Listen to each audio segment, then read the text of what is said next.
Nine TV channel subscribe చేసుకోండి, like చేసుకోండి.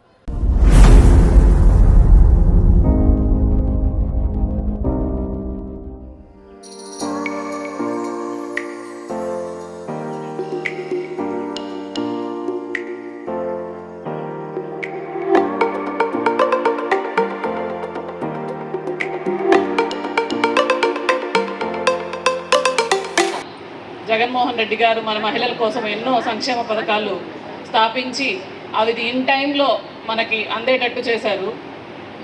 ఈ కూటమి ప్రభుత్వం వచ్చిన తర్వాత ఒక చెప్పింది ఒకటి చేసేది ఒకటి.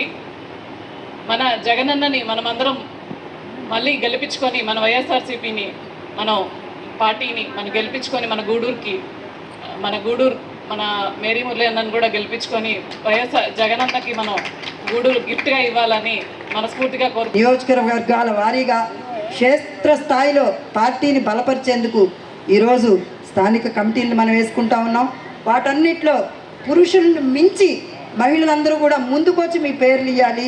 మహిళలు తక్కువ ఆయన రిజర్వేషన్ ఇవ్వకపోయినా అధికారంలో ఉన్నటువంటి రిజర్వేషన్ల వారీగానే ఈ కమిటీల్లో కూడా మేమందరం వస్తాము అని మీ అందరం ముందుకు రావాలి. ఈరోజు గ్రామస్థాయి కమిటీలు వేస్తున్నాం, వార్డు స్థాయి పట్టణాల్లో అయితే వార్డు స్థాయి కమిటీలు వేస్తున్నాం.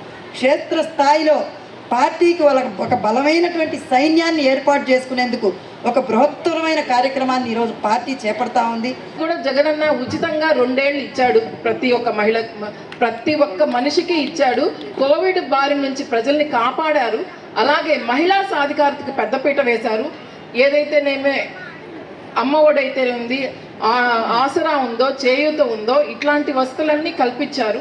అలాగే చట్టసభల్లో కానీ అలాగే మొట్టమొదటిగా మనం అనుకోవాల్సినటువంటి విషయం, నేను 8 నెలలు అయింటుంది, 7-8 నెలలు అయిందమ్మా నాకు పార్టీ స్టేట్ వర్కింగ్ ప్రెసిడెంట్గా బాధ్యతనిచ్చి మొదటి మహిళా దినోత్సవం ఒక్కరోజు సరిపోలేదు, 3 రోజులు జరుపుకున్నాం వైఎస్ఆర్సీపీ మహిళా దినోత్సవం అనేది. ఈరోజు అధికారంలో ఉండి వాళ్ళు ఒక్కరోజు జరుపుకుంటే మహిళా దినోత్సవం, అది కూడా మొక్కుబడిగా 3 రోజులు మనం మహిళా దినోత్సవం జరుపుకుంటున్నాము అని అంటే అది వైఎస్ఆర్ కాంగ్రెస్ పార్టీకి జగనన్న నాయకత్వంలో పాసిబుల్ అయిందనేది మనం గుర్తుపెట్టుకోవాలి. నేను మహిళా దినోత్సవం అనగానే మొదలు పెడదాము అనగానే మొదట జిల్లా ప్రోగ్రాము తర్వాత సెంట్రల్ ప్రోగ్రాం ఉంటే మురళన్న చెప్పారు, లేదమ్మా ఖచ్చితంగా మీరు గూడూరుకి రావాలి అని అంటే తప్పకుండా అన్న మనం మహిళా దినోత్సవం గూడూరులో ఖచ్చితంగా జరుపుకుంటాము అని చెప్పి ఒకరోజు ఆలస్యమైన మహిళా దినోత్సవం పెట్టిన దానికి నేను చాలా కృతజ్ఞురాలి. మురళన్న నన్ను అంతగా ఆదరిస్తారు, సొంత సిస్టర్ లాగా. ఆడవాళ్ళు ముందుకు తీసుకొని వెళ్ళాలనుకోవడము, వాళ్ళ సాధికారత దిశలో జగనన్న ఎన్నో అడుగులు వేయిస్తే 10 అడుగులు వేయిస్తే 100 అడుగులు వెనక్కి తొక్కాలనుకుంటున్నారు.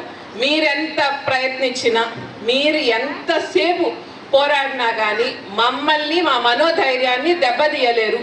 మహిళలు అనుకున్నది సాధిస్తారు. మేమందరం మహిళలం కలిసి రేపు మళ్ళీ జగనన్నని ముఖ్యమంత్రి చేసుకోవాలని నిర్ణయం చేసుకున్నాం. మీరు ఈరోజు ఏమి చేసినా మమ్మల్ని ఏమి చేయలేరు. మేము వెనక్కి తగ్గం, నేను వెనక్కి తగ్గను. కాబట్టి ఈరోజు వైఎస్ఆర్సీపీ పార్టీకి అండగా నిలిచిన ప్రతి ఒక్క మహిళకి పేరు పేరున పాదాభివందనాలు చేస్తున్నాను తల్లి.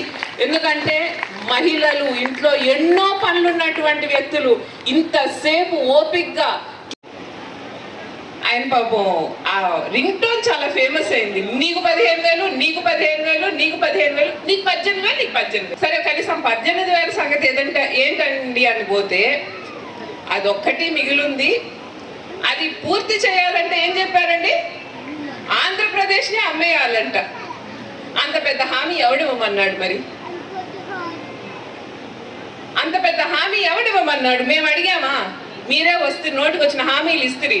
జగనన్న కంటే మెరుగ్గా సంక్షేమము అభివృద్ధి చూపిస్తామని చెప్పి ఇంట్లో కూర్చొని ఎంతసేపటికి సంక్షేమ పథకాలు ఇవ్వండి అనేసి చేతులు దులుపుకొని వెళ్ళిపోయారు. ఆడబిడ్డ అనేది ఇవ్వలేదు, ఫ్రీ బస్ అని చెప్తే అసలు డబ్బులేక బస్సు ఎక్కే పరిస్థితి లేదు. ఎంతమందిని కుక్కుతారండి ఫ్రీ బస్ అని చెప్పి? మీ మీ ముఖాన్ని ఫ్రీ బస్ కొట్టాను పొండి ఎక్కితే ఎక్కండి లేకపోతే సావండి అన్నట్టు. కానీ నిజంగా చిత్తశుద్ధి ఉంటే ప్రతి ఒక్కరికి ఫ్రీ బస్ అనేది అందుబాటులోకి రావాలి అని చెప్పి ఉండుంటే అన్ని బస్సులు ఫ్రీ బస్ చేయాలి కదా మహిళలకి. చేయలేదు కదా. అటాక్ చప్పుళ్ళకి ఇక్కడ ఎవ్వరూ భయపడరు. ఇది వరకు చెప్పాను, ఇప్పుడు చెప్తున్నారు. ఎన్ని నోటీసులు ఇచ్చుకున్నా సరే, ఎంత కష్టపెట్టినా సరే, చివరి శ్వాస వరకు జగనన్నతోనే ప్రయాణం అనేది ఈరోజు మళ్ళీ గట్టిగా చెప్తున్నాను. ఎవరు భయపడ్డారండి? చేశారు, దాడులు చేశారు. కోవూరు ప్రసన్నన్న ఇంటి మీద పాపం ఒంటరి మహిళల మీద ఎంత గౌరవం. పెద్ద ఆవిడ, ఆమె ఒక్కటే ఉండగా ఆమె మీద దాడులు చేశారు. జోగి రమేష్ అన్న ఇంటి మీద దాడులు చేశారు. అంబటి రాంబాబు అన్న ఇంటి మీద దాడులు చేశారు. అక్కడ ఎవరున్నారు? మహిళలే కదా. మహిళలు అంటే అంత చిన్న చూపా, అంత లెక్కలేనితనమా? అంటే మీరు ఏం చెప్తే అది గొమ్ముగైపోతారు అనుకుంటున్నారా?